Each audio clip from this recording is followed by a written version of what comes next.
खुलुमबाय studio सेरफांगुरियाव Bajaj bike लानो गोसो गुदुं सुबुंफोरनि थाखाय गाहाम खौरां। सेरफांगुरियाव थानाय पंका एन्टारप्राइज बाजाज शोरूमा फैगौ 25 सेप्तेम्बरनिफ्राय 29 सेप्तेम्बरसिम मेगा लन काम एक्सचेन्ज मेला खुंफुंगोन।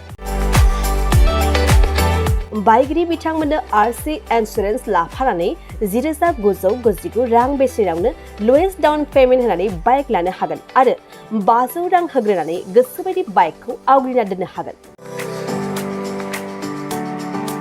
नोंथांमोना सेरफांगुरियाव थानाय पंका एन्टारप्राइज बाजाज शोरूमजों लोगोसे कसुगाव फेस्टिभ आउटलेट आरो सराइबिल फेस्टिभ आउटलेट ब्रान्च शोरूमावबो खुंफुंजानाय मेगा लन काम एक्सचेन्ज मेलायाव फैनानै नोंथांनि लुबैनाय बाजाजनि बाइकखौ लांफैनो हागोन।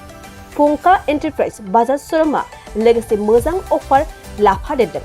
5 लिटार पेट्रल फ्रि, गंनै हेलमेट फ्रि, केस होनानै बाइक बायगिरिफोरनो 2,000 रां केशबेक हरफिननाय जागोन आरो मेगा लन काम एक्सचेन्ज मेलायाव बाइक बायगिरिफोरनो 1 बोसोरनि थाखाय 2 खेब फ्रि वाशिं होनाय जागोन।